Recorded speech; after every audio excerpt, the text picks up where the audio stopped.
आज की इस भाग दौड़ भरी जिंदगी में हर व्यक्ति एक बेहतर जिंदगी की रेस में भाग रहा है, लेकिन उनमें से सिर्फ कुछ ही लोग अपने लक्ष्यों को हासिल कर पाते हैं, जबकि ज़्यादातर लोग अपने लक्ष्य तक कभी पहुंच ही नहीं पाते। हम जब भी अपने लक्ष्य की ओर अपना कदम बढ़ाते हैं तो हमारे मन में तरह तरह के विचार उठने लगते हैं, जैसे मैं इसे हासिल कर भी पाऊंगा या नहीं, अरे इसमें तो बहुत समय लगेगा, लेकिन मेरे पास तो इतना समय ही नहीं है, अगर मैं असफल हो गया तो लोग क्या कहेंगे, वगैरह वगैरह। लेकिन इन सब में भी जो सबसे बड़ा डर रहता है वो ये है कि मैं इस काम में सफल हो भी पाऊंगा या नहीं। तो आज की इस बौद्ध कहानी के माध्यम से हम जानेंगे कि अपने असफलता के डर को कैसे खत्म किया जाए, और साथ ही हम ये भी जानेंगे कि हमारे मन में यह असफलता का डर क्यों पैदा होता है, इसका क्या कारण है। तो आइए कहानी को शुरू करते हैं। बहुत समय पहले की बात है। एक बौद्ध सन्यासी एक जंगल के पास अपनी कुटिया बनाकर रहा करते थे। वे बौद्ध सन्यासी बहुत ही बुद्धिमान व्यक्ति थे। जो भी उनके पास अपनी समस्या लेकर आता वो बहुत ही बुद्धिमानी से उसकी समस्या का समाधान निकाल देते। एक दिन वे वहीं पास के ही एक गांव में भिक्षाटन के लिए गए। जब वो भिक्षा मांगकर वापस लौट रहे थे तो रास्ते में उन्हें एक युवा व्यक्ति ने रोक लिया और कहा, मैंने सुना है कि आप किसी भी समस्या को बड़ी ही बुद्धिमानी से सुलझा देते हैं। हालांकि मुझे तो जरा भी विश्वास नहीं कि आप मेरी इस जटिल समस्या को सुलझा पाएंगे, लेकिन मैंने लोगों से आपकी बुद्धिमानी के बहुत से किस्से सुन रखे हैं। इसीलिए मैं आपसे एक बात जानना चाहता हूँ कि हमें किसी भी काम में असफलता की घबराहट क्यों होती है, और हम अपने किसी भी लक्ष्य को असफलता की घबराहट के बिना कैसे प्राप्त कर सकते हैं। युवा व्यक्ति का यह प्रश्न सुन बौद्ध सन्यासी मुस्कुराए और बोले, मैं तुम्हारे इस प्रश्न का उत्तर जरूर दूंगा, और उसके बाद से तुम्हारी सारी घबराहट भी खत्म हो जाएगी, लेकिन उससे पहले तुम्हें मेरे साथ मेरी कुटिया तक चलना होगा। वह युवा लड़का उस सन्यासी की बुद्धिमत्ता को परखना चाहता था, इसीलिए वह कुटिया तक जाने के लिए तैयार हो गया। इसके बाद वह बौद्ध सन्यासी उस लड़के को अपनी जंगल के पास बनी कुटिया में ले आए, लेकिन तब तक शाम हो चुकी थी, इसीलिए वो भोजन करके सो गए। अगले दिन जब वो उठे तो बौद्ध सन्यासी ने उस लड़के से कहा, चलो आज मैं तुम्हें जंगल की सैर करा के लाता हूँ। और वो दोनों जंगल की तरफ निकल पड़े। कुछ देर बाद बौद्ध सन्यासी ने उस लड़के को एक गुफा दिखाई और कहा, चलो मैं तुम्हें उस गुफा की सैर कराता हूँ। लड़के ने कहा, हाँ चलिए, मेरी भी जंगल की गुफा देखने की काफ़ी दिनों से इच्छा थी। इसके बाद वे दोनों गुफा के अंदर चले गए। गुफा के अंदर काफ़ी अंधेरा था, लेकिन थोड़ी देर बाद बौद्ध सन्यासी चुपके से गुफा से बाहर निकल आए और उस गुफा के द्वार को बाहर से बंद कर दिया। उस लड़के ने गुफा के भीतर से बहुत आवाज़ दी कि मुनिवर, कहाँ हैं आप, कहाँ चले गए, मुझे जवाब क्यों नहीं दे रहे। लेकिन बहुत देर तक कोई जवाब ना मिलने के बाद वह घबरा गया और घबरा कर गुफा के द्वार की तरफ भागा। जैसे ही वह गुफा की प्रवेश द्वार पर पहुंचा वह हैरान रह गया कि यह क्या, यहाँ तो किसी ने गुफा के द्वार को बाहर से बंद कर दिया है, अब मैं बाहर कैसे निकलूंगा। अब वह अकेले अकेले उस अंधेरी गुफा में काफ़ी भयभीत और परेशान हो गया।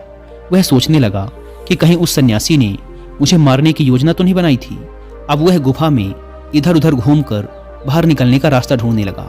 वह गुफा में काफ़ी देर तक इधर उधर भटकता रहा, लेकिन उसे बाहर निकलने का कोई रास्ता नहीं मिला। अब उसे जोरों की प्यास और भूख भी लग रही थी, इसीलिए वह शांत होकर एक जगह बैठ गया। तभी उसे एक सुरंग से सूर्य की रोशनी आती हुई दिखाई दी, पर उस रोशनी आने वाली सुरंग तक पहुंचना बहुत ही कठिन था, क्योंकि चारों तरफ बस अंधेरा ही अंधेरा था और वह सुरंग भी काफ़ी ऊंचाई पर थी। पर फिर भी वह तुरंत उठा और अपनी सारी भूख प्यास को भूलकर अपना सारा ध्यान उस गुफा से बाहर निकलने पर लगा दिया। काफ़ी मेहनत और प्रयास करने के बाद वह उस सूर्य की रोशनी आने वाली सुरंग तक पहुंच गया और कुछ दूर तक उस सुरंग में ही ऊपर चढ़ता गया। तभी अचानक उसे वह सन्यासी हाथ आगे बढ़ाता हुआ दिखाई दिया। वह लड़का झट से उस सन्यासी का हाथ पकड़कर बाहर आ गया और बाहर निकलते ही उस सन्यासी को गुस्से से चिल्लाकर कहा, मुनिवर, आप पागल हो गए हैं, आप मुझे इस अंधेरी गुफा में अकेले छोड़कर आ गए। आपको पता है मैं कितना भयभीत हो गया था और मुझे कितनी जोरों की प्यास लगी है। उस सन्यासी ने मुस्कुराते हुए उसे पानी दिया और कहा, अब मेरी बातों को ध्यान से सुनना। तुम इस गुफा के बाहर सिर्फ 2 कारणों की वजह से निकल पाए, जिसने तुम्हें इस गुफा से बाहर निकलने के लिए मजबूर किया। पहला कारण क्योंकि तुम्हें जोरों की प्यास और भूख लगी थी, और दूसरा कारण तुम्हें वहां घुटन महसूस हो रही थी, क्योंकि तुम्हें मित्रों और परिवार वालों के साथ रहने की आदत पड़ चुकी है। अब मैं तुम्हें 2 मुख्य कारण बताता हूँ जिसकी वजह से तुम इस गुफा से बाहर निकल पाए। पहला कारण, क्योंकि तुम्हारे साथ वहाँ ये कहने के लिए लोग नहीं थे कि इतने अंधेरे में इतनी ऊंचाई पर तुम उस सुरंग तक कैसे पहुंच पाओगे, ये तो असंभव है। और दूसरा कारण, वहाँ ये कहने के लिए भी लोग नहीं थे कि चलो कोई दूसरा रास्ता देखते हैं, इससे भी आसान रास्ता मिल जाएगा और हम बहुत आसानी से इस गुफे से बाहर निकल जाएंगे। सफलता प्राप्त करने का नियम भी कुछ ऐसा ही है। ये तो मैंने तुम्हें सफलता कैसे प्राप्त करें इसकी एक छोटी सी दुनिया बनाकर दिखाई है, पर वास्तविक दुनिया इससे कहीं अधिक जटिल होती है। वहाँ हमें सलाह देने के लिए बहुत से फालतू लोग मिल जाते हैं जो खुद तो कुछ कर नहीं पाए, लेकिन हमें ज्ञान देंगे कि ये मत करो, ये बहुत कठिन है, ये तुमसे ना हो पाएगा, इससे अच्छा तो तुम वो काम कर लो, उसमें तुम्हें निश्चित रूप से सफलता मिल जाएगी।